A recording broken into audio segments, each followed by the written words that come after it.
Eh bien, salut à tous. Aujourd'hui, petite vidéo spéciale encore sur le livre des 5 anneaux. Alors, comme promis, j'ai dit que j'allais donner mon avis et que je vais présenter ce beau kit d'initiation, vu que maintenant, ils vont le proposer en français. Donc, je vais vous montrer la version anglaise de ce kit d'initiation. J'aurais bien aimé avoir la version française, mais bon, on ne peut pas acheter deux fois le même produit. Enfin, moi, en tout cas, je ne le ferai pas. Donc bon bah tout est en anglais, donc moi j'ai la version anglaise, je l'ai lu et lu pour essayer de voir et vous faire une petite critique. Donc déjà c'est bien, hein, j'ai envie de dire que cette nouvelle édition me plaît beaucoup. Alors je vais tout de suite l'ouvrir et présenter ce qu'il y a à l'intérieur. Oh là là là. Alors je l'ai déjà testé, c'est pour vous dire, je l'ai déjà testé. Hop, on a tout fait. Ouais, il n'y a plus rien. Hop, cette belle boîte, je vais la mettre de côté. Je vais la mettre ici. Voilà. Oh. Non, bah, on va la mettre posée comme ça. Voilà, donc là je l'ai sorti un peu comme un gros sac, on va organiser tout ça. Alors, très bien. Les dés, je vous ai déjà présenté ces dés-là, qui sont les nouveaux dés de L5R, de FFG plutôt. Hop, je vais mettre ça de ce côté, ça ici, et on va présenter d'abord les bouquins. Alors, déjà, ce que je peux en dire avant toute chose, c'est que c'est complet. Il y a des petits jetons, il y a les dés, c'est déjà le plus important, des feuilles de personnages, deux bouquins dont l'un c'est ce que vous voyez c'est le rulebook, le livre de règles et l'aventure book, c'est le livre de l'aventure entre guillemets le scénarium, le beau scénario que je présenterai rapidement, mais c'est un peu dommage parce que j'ai des choses à redire, mais j'aimerais pas trop spoiler ce scénario. Alors, hop, je présente un peu. Voilà, ça ressemble vraiment vaguement à tout bouquin de jeu de rôle, images, vous voyez, illustrations, règles, petits tableaux, etc., etc. Donc de très belles images, des images qu'on reconnaît du jeu de cartes, hein, bien sûr. Ils vont utiliser certaines de ces images.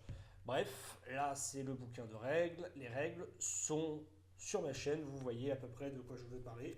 Il y a tout ce qu'il faut pour me jeter en version simplifiée le livre des 5 anneaux. Simplifié parce que c'est pas les règles complètes, j'ai envie de dire. Il y a une grosse partie des règles, mais il n'y a pas toutes les règles dedans. Enfin, ils ont décidé de mettre aussi dans le bouquin de règles, dans le livre de base.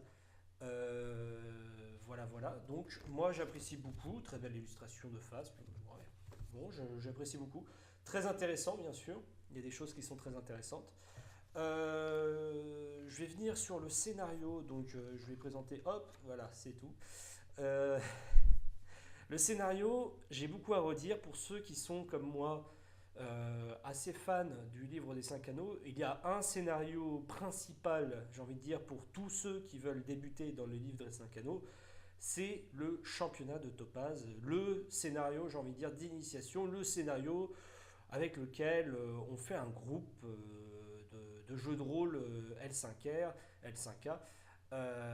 Pour ma part, j'ai mon propre avis, j'adore le championnat de Topaz, que ce soit celle de la première édition. Enfin, il n'y a eu que celle de la première édition que je connais. Je crois qu'il y en a eu une autre entre la 2 ou la troisième édition qui a été refaite. Dans tous les cas, je l'adore. Il y a beaucoup de trucs intéressants. Il y a même des choses annexes qu'on peut faire. Bref, j'adore. J'ai beaucoup apprécié le championnat de Topaz. Malheureusement, j'aurais préféré avoir un autre scénario dans ce kit d'initiation.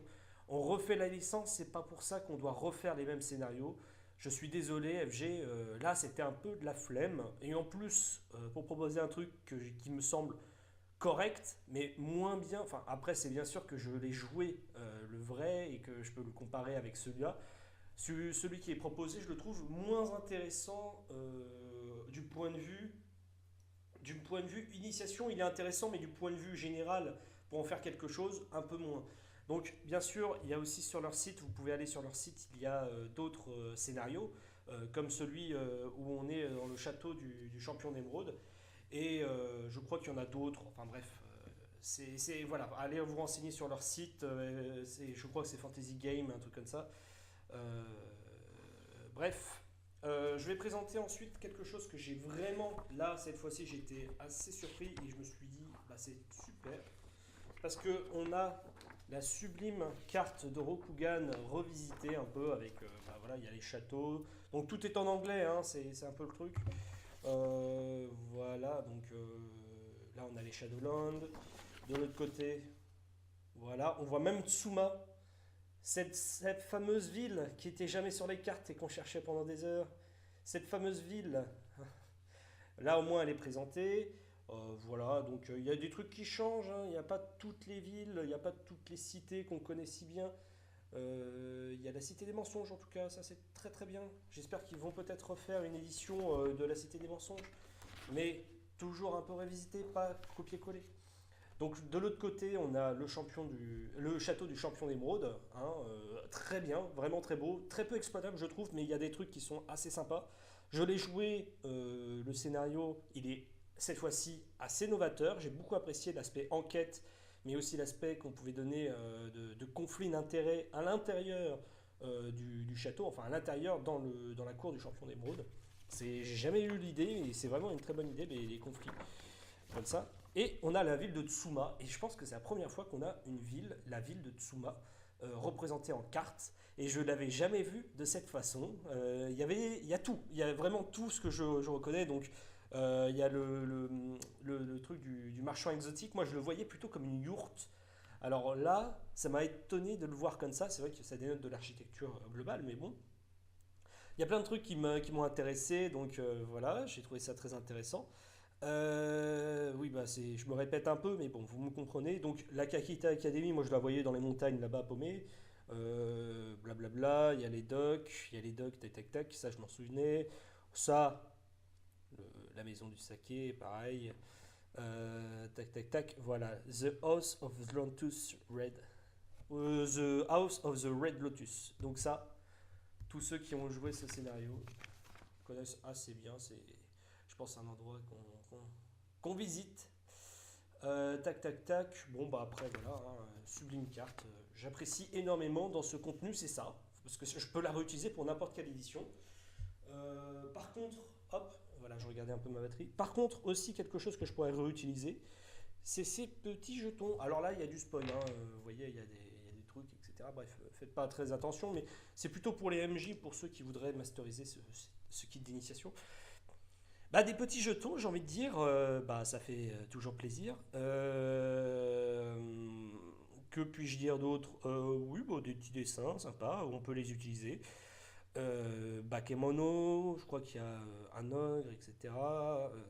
Tac, tac, tac, tac. Il y avait Bayushi. Où est-il Bayushi?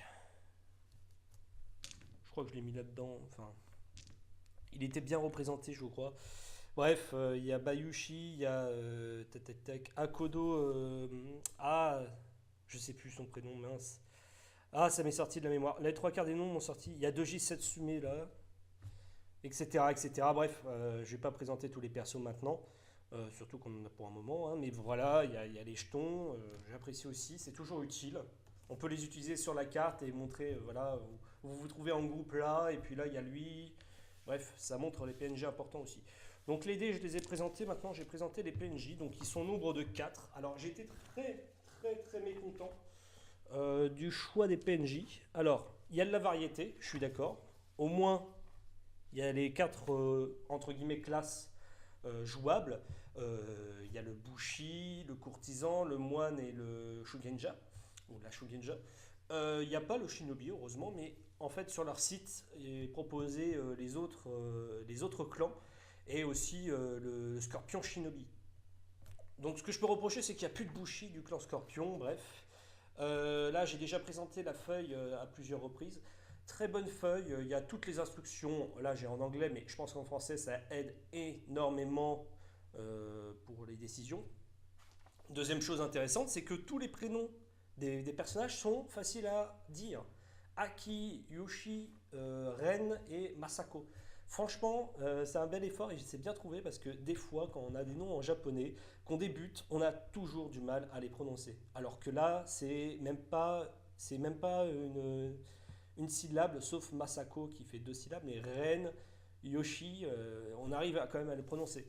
Ake, ok. Bon, par contre, Izawa, Togashi, Doji, Akodo, voilà. Hop, très belle feuille de perso, on est toujours content. Moi j'adore les petites illustrations, hein, vous voyez. Quand je présente ça à un joueur, voilà, tu joues ça, ils sont plutôt contents. Ah oui, je suis un tatoueur, enfin bref, à moins de tatouer, ils sont toujours contents. Ensuite, bon, ça c'est ce qu'il faut dire en premier, hein, de toute façon, c'est un peu de la présentation. Voilà, Welcome to the Emerald Empire. Voilà, donc j'ai fait la présentation globale avec bon, je pense que j'ai fait le tour de cette édition, que ce soit les règles, que ce soit le kit d'initiation, peut-être aussi la création de personnages. Et qu'est-ce que j'en pense, moi, personnellement, de cette édition? Eh ben, ça promet, mais je suis quand même de ceux qui sont pas trop heureux de cette nouvelle édition. Les règles me conviennent, mais je les trouve beaucoup trop scénarisées, c'est-à-dire qu'on prend même plus en compte quelquefois les résultats d'un jet. On prend vraiment l'aspect RP de ce que fait le jet. C'est-à-dire que maintenant, on ne s'embête plus à lancer une montagne 2D, à calculer, ça prend un peu de temps. Maintenant, c'est vraiment rapide, il faut faire ça, il faut que tu aies une réussite telle. Bref, après, moi, ça ne me dérange pas parce que j'ai cette habitude-là, normalement, dans tout ce que je fais, de garder un aspect RP dans le jeu. Mais je peux comprendre que l'aspect optimisation et complexité d'un personnage est vraiment perdu dans cette édition.